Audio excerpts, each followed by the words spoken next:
네, 오늘 무화과 나무의 열매라는 말씀의 제목입니다. 오늘도 사순절을 살아가고 있습니다. 오늘 사순절 네 번째 주일이고요.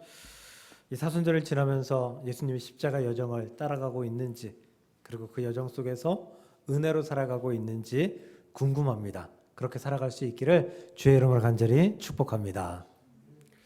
한 신문에서 본 똑똑한 사람의 특징입니다.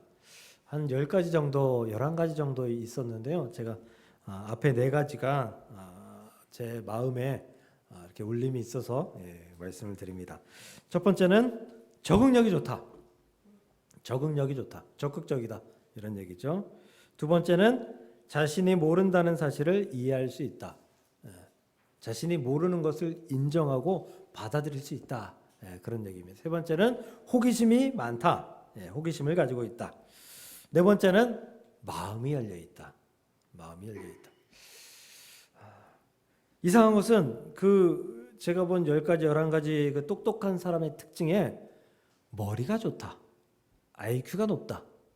이런 이야기는 없더라고요. 이런 말은 없어요. 사람의 IQ가 평균적으로 100 정도 된다고 하죠. 90에서 110 사이 보통 그렇게 이야기합니다. 어떤 사람은 더 뛰어나고 어떤 사람은 조금 더 부족할 수는 있습니다. 그런데 그럼에도 불구하고 우리가 그 정도의 IQ만 가지고 있는, 아니 인간의 머리로는 웬만한 것들은 다 할 수 있다고 합니다. 그러니까 인간의 머리가 좋고 나쁨이 그 사람의 삶의 질이나 성품을 좌지우지하지는 않는다라는 거예요. 모두 다 어느 정도 이상의 삶은 살아갈 그런 기본의 준비, 기본의 자질이 되어 있다라는 것이죠. 오히려 적응력, 적극성, 호기심, 마음 이런 것들이 똑똑함하고 연결되어 있다라고 합니다. 우리 속담에 하나를 가르쳐주면 열을 안다. 그런 속담이 있죠. 응용력도 있고 적극성도 있고 지혜도 있어서 가르치는 사람이 보람을 느끼게 하는 그런 사람을 일컬어서 이야기합니다. 똑똑한 사람이죠. 또 서당계 3년이면 풍어를 읊는다. 이건 보통 사람도 오랫동안 같이 그 일을 바라보면 어느 정도 그 일을 할 수 있다. 그래서 분식집 계 3년이면 라면을 끓인다. 이런 이야기도 우리가 하잖아요.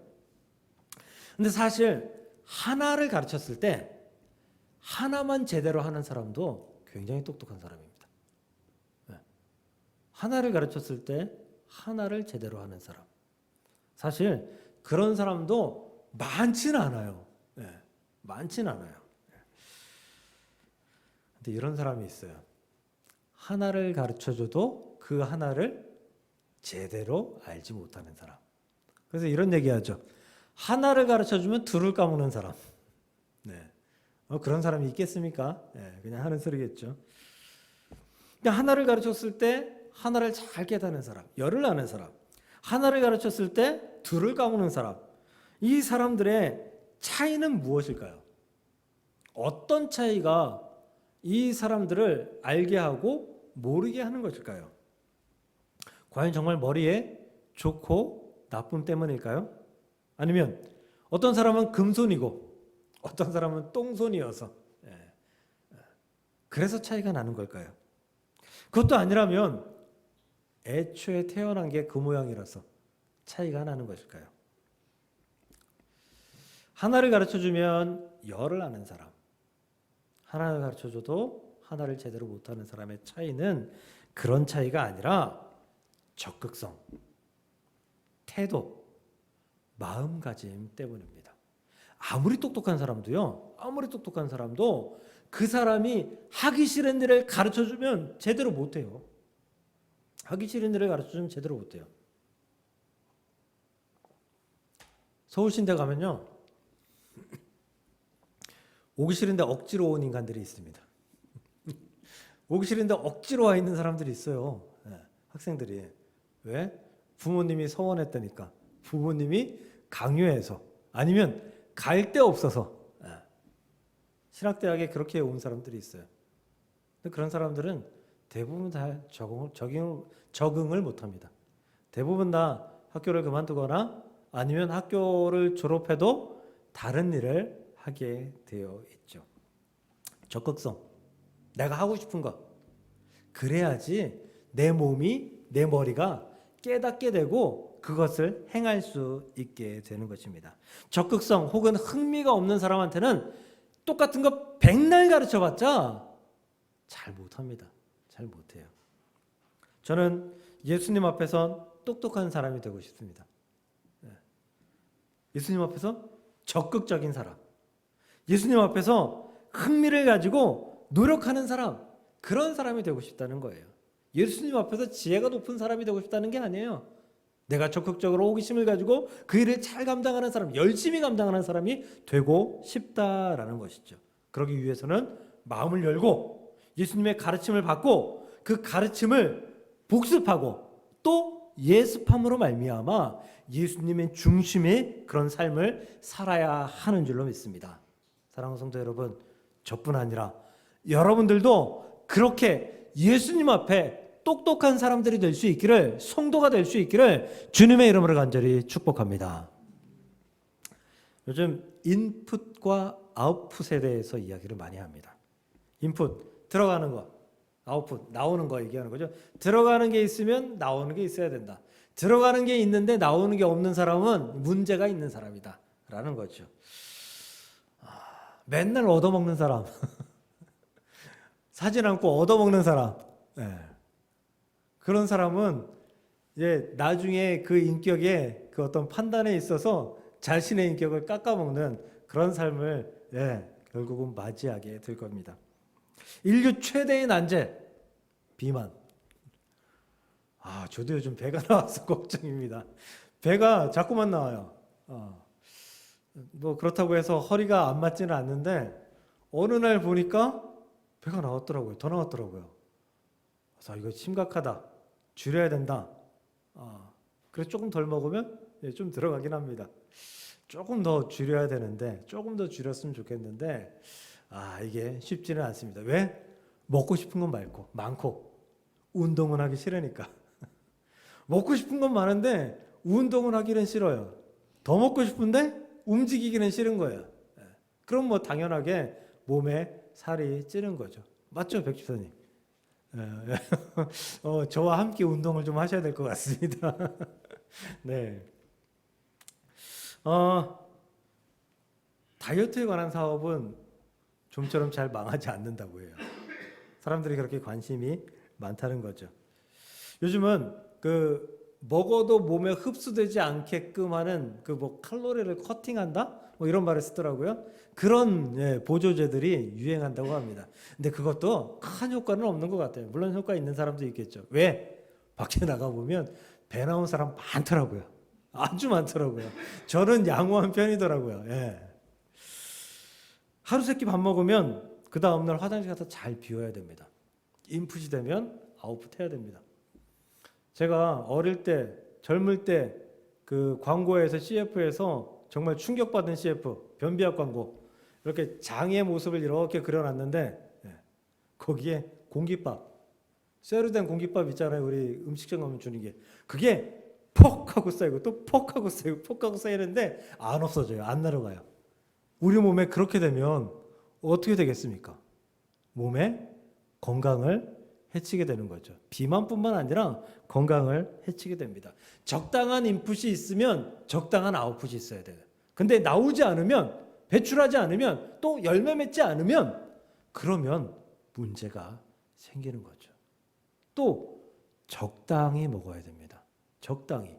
너무 많이 먹으면 그것을 소화시키고 배출하는데 큰 문제가 생길 수도 있기 때문입니다. 성경에서 인풋과 아웃풋을 가장 못한 사람들이 아마 예수님의 제자들이었을 것입니다. 아니, 예수님께서 부활하시고 승천하시기 이전의 제자들, 그 이후의 제자들을 이야기하는 게 아닙니다. 그 이전의 제자들. 왜냐하면 그들은 정말 좋은 교육을 받았거든요. 우리도 정말 좋은 교육은 명인한테 받는 거잖아요. 그걸 개발한 사람한테 받는 거잖아요. 예, 이 말씀과 이 모든 것들의 중심이고 그 말씀이 근원이신 예수님께서 3년 동안 데리고 다니면서 가르치셨는데 그 좋은 가르침을 받았는데 예수님이 잡히셨을 때 그들은 어떻게 했습니까? 단 한 사람도 예수님 곁에 남아있지 않았습니다. 예수님을 구하겠다고 마음 먹고 나서는 사람이 단 한 사람도 없었다라는 거죠. 인풋은 있었는데 들어가는 건 있었는데 교육은 받았는데 그 교육을 전혀 실천하지 못했던 것. 그 교육의 열매를 맺지 못했던 사람들, 그 사람들이 바로 제자들이었다라는 것입니다.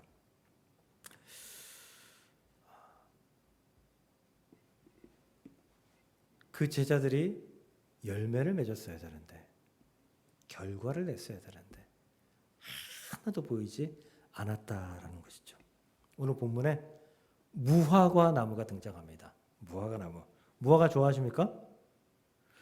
좋아하시는 분들은 굉장히 좋아하시더라고요. 저는 새콤한 과일을 더 좋아해서 무화과도 뭐 잘 먹긴 하는데 뭐 귤이나 사과나 오렌지나 이런 게 더 맛있게 느껴지긴 합니다. 근데 무화과 좋아하시는 분들은 굉장히 좋아하세요. 철마다 나오는 철에 꼭 그걸 드시고 싶어 하시더라고요. 무화과는 어디가 유명한가요? 어디요? 아, 예루살렘이요. 아멘. 예. 우리나라에서는 뭐 영암, 뭐 저 아래쪽, 예, 전라도 쪽 뭐 이런 쪽에 유명하더라고요. 예. 근데 무화과라는 게 꽃이 없는 과일이라는 뜻이잖아요. 꽃이 없는 과일. 근데 꽃이 없는 과일이 있나요? 무화과 말고 생각해 보세요. 없죠? 열매는 꽃이 떨어진 다음에 생기는 게 열매예요. 예. 그럼 무화과도 꽃이 있어야 될 것 같은데. 무화과도 꽃이 있습니다. 예. 무화과의 꽃은 그 무화과 열매 이렇게 열어보면 무화과 열매 안에 그 막 술같이 이렇게 꽃의 술같이 이렇게 막 돼 있잖아요. 예. 그 안에 꽃이 들어가 있다고 합니다.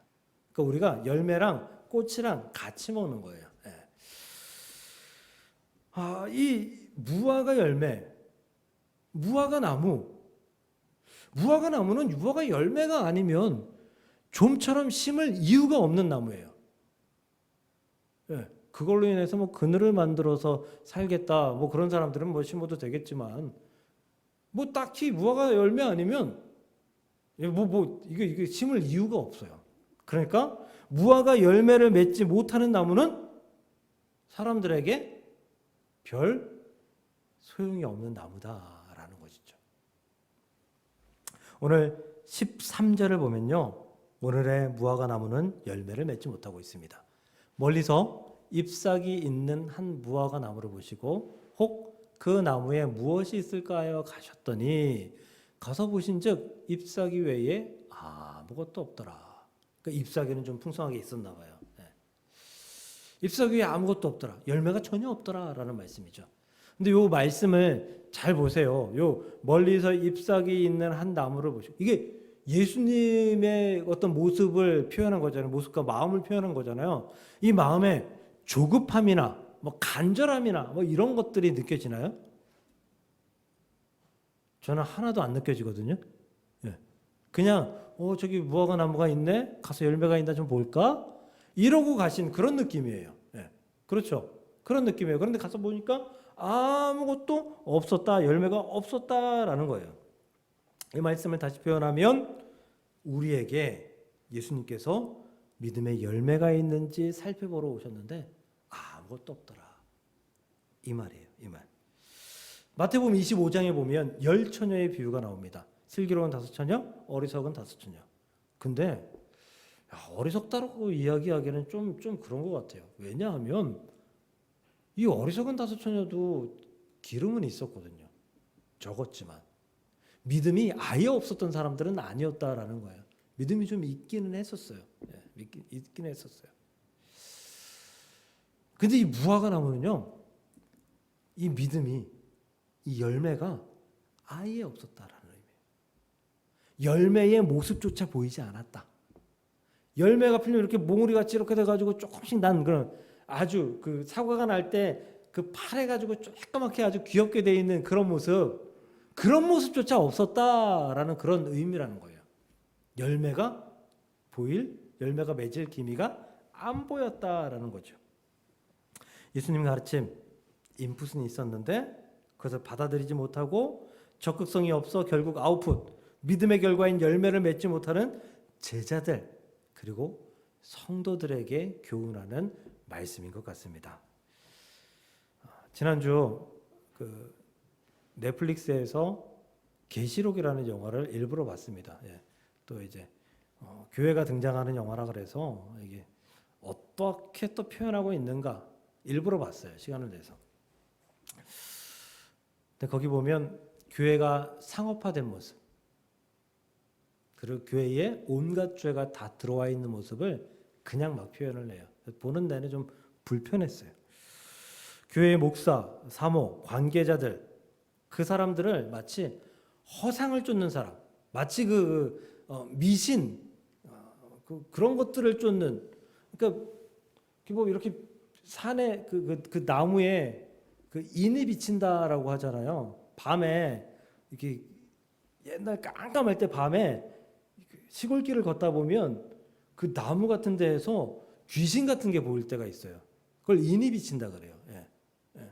그러니까 그 귀신 같은 게 무엇냐 하면 귀신이 아니라 그 나무의 형상에 이렇게 달빛에 비치는 그 모습들이 그렇게 보인다는 거예요. 그 영화에서 그런 것들을 뭐 예수님 십자가 뭐 이런 것들로 표현을 하더라고요. 예. 그런 이제 좀 불편했어요. 그래서 마치 최면 걸린 사람들 같은 그런 모습. 더 불편한 건 주인공이 목사인데 사람을 죽입니다. 이런 사람을 죽여요. 그 목사의 사모는 헬스장 트레이너랑 바람을 피웁니다. 참네. 그러니까 교회에 관한 내용이 아니라 교회를 이용한 아주 저급한 상업 영화더라고요. 재미도 없어요. 네, 내용도 별거 없어요. 굳이 볼 필요도 없다고 느껴졌습니다. 근데 영화를 보면서 제가 왜 이런 얘기하자면 영화를 보면서 이런 생각을 했거든요. 교회 다니지 않는 사람이 나처럼 생각할까? 아니 교회 다니지 않는 사람들이 저 영화를 보면서 에이 목사가 저럴 리가, 에이 사모가 저럴 리가 그렇게 생각할까? 조금 부정적인 생각이 들어오더라고요. 교회 다니지 않는 사람들은 이렇게 생각할 것 같다. 저런 목사도 있더라.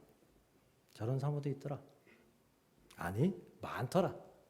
그러면서 교회를 또 한번 비판할 것 같은 그런 생각이 들었습니다.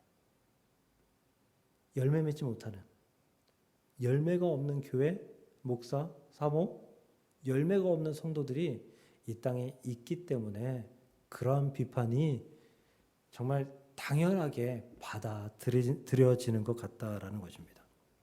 사랑하는 성도 여러분, 믿음은 열매로 보여집니다. 여러분 안에 믿음이 있잖아요. 그 믿음을 가만히 가지고 하나님 나 여기 믿음이 있어요. 예수님 나 여기 믿음이 있어요. 하나님만 알면 되죠. 뭐 이러고 살아가는 게 믿음이 아니다라는 거예요. 믿음은 열매를 맺혀서 보여드려야 되는 거예요.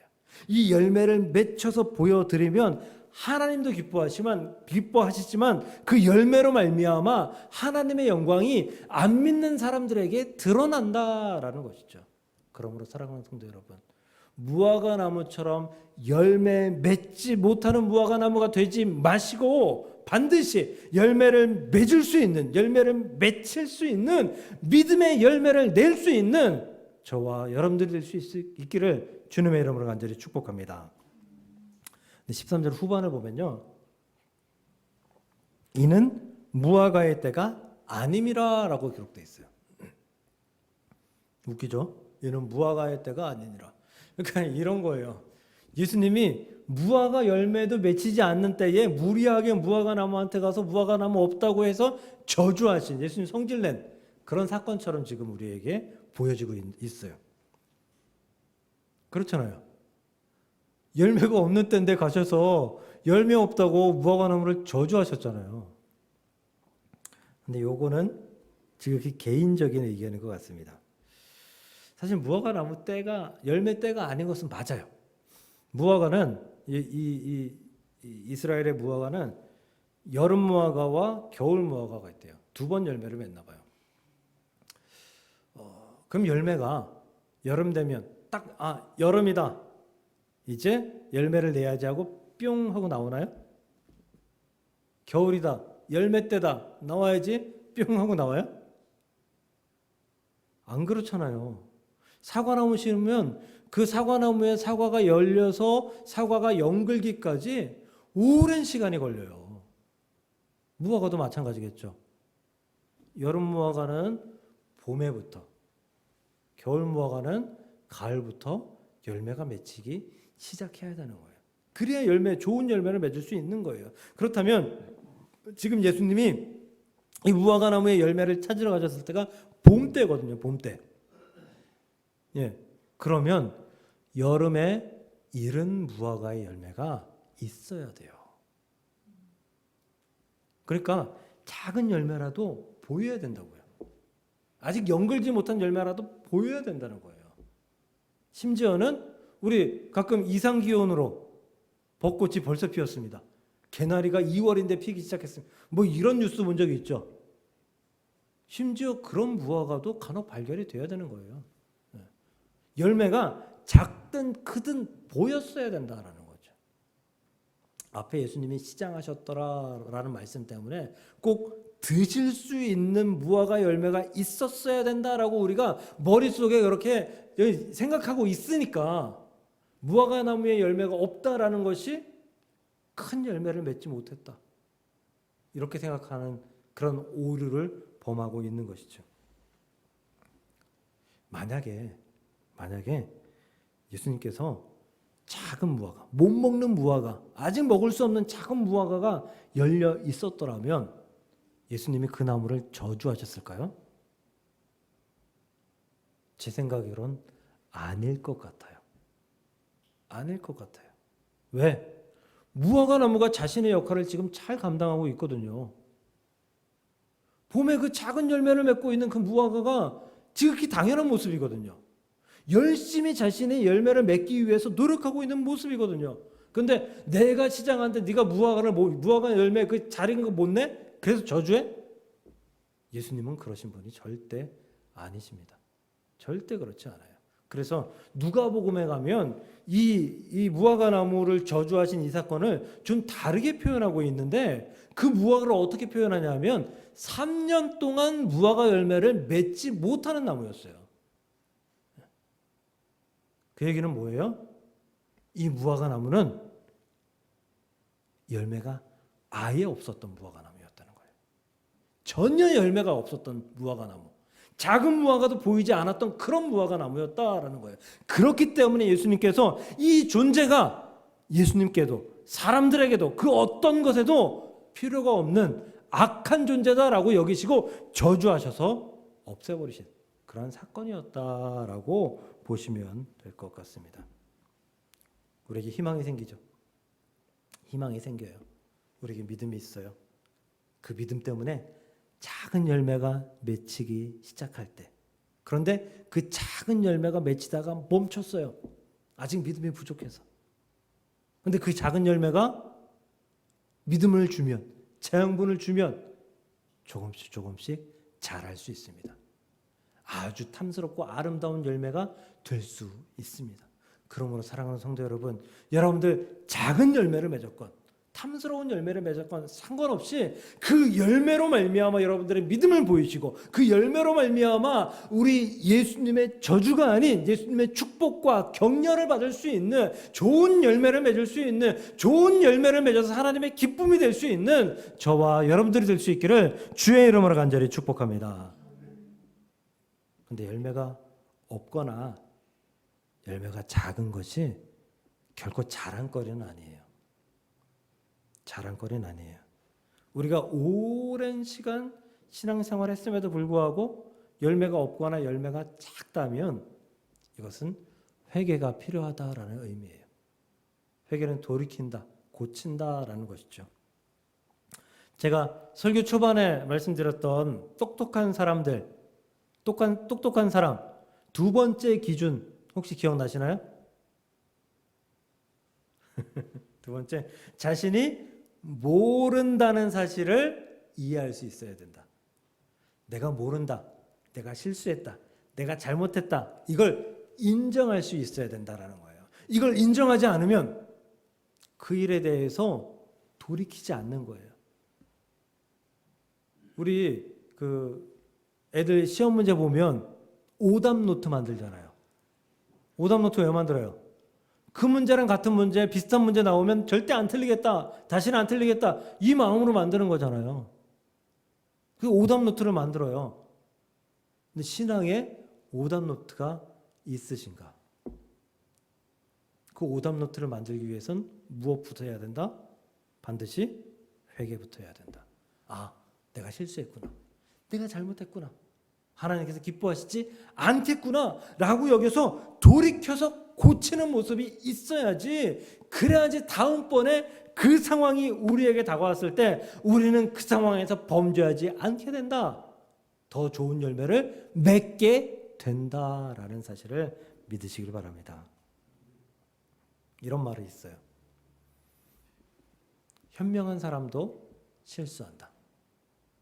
그런데 현명한 사람은 실수에서 배우고 다시는 그런 실수를 범하지 않기 위해서 노력하는 사람이다. 그것을 우리 신앙에 적용할 수 있기를 소망합니다. 하나님 앞에 범죄할 수 있어요. 하나님 마음 아프게 해드릴 수 있어요. 내가 신앙생활하면서 정말 하나님의 기쁨이 되고 싶지만 하나님한테 책망받을 일을 할 수도 있어요.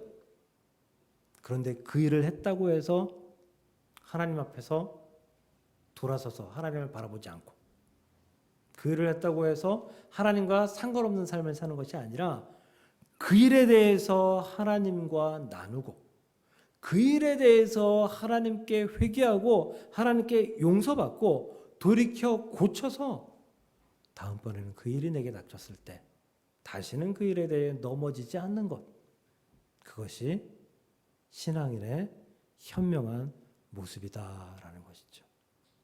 말씀을 정리합니다. 마가복음 11장 21절입니다. 제가 성경을 안 봤네요.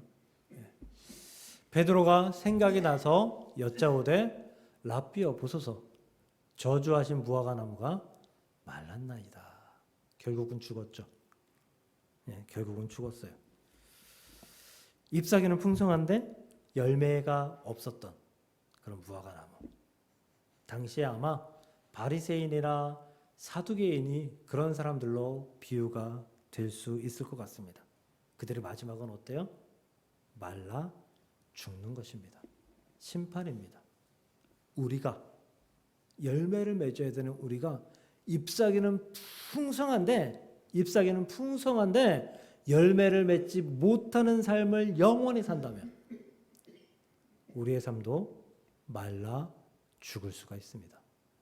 그러므로 사랑하는 성도 여러분, 열매를 맺으시고 열매를 키우시고 그 열매로 말미암아 하나님의 기쁨 되시고 그 열매로 말미암아 세상 사람들에게 하나님의 살아계심을 증거할 수 있는, 그리고 세상 사람들에게 전도할 수 있는, 그 세상 사람들에게 교회의 참된 모습, 성도의 참된 모습을 보여드릴 수 있는 믿음의 열매를 맺는 저와 여러분들이 될 수 있기를 주님의 이름으로 간절히 축복합니다.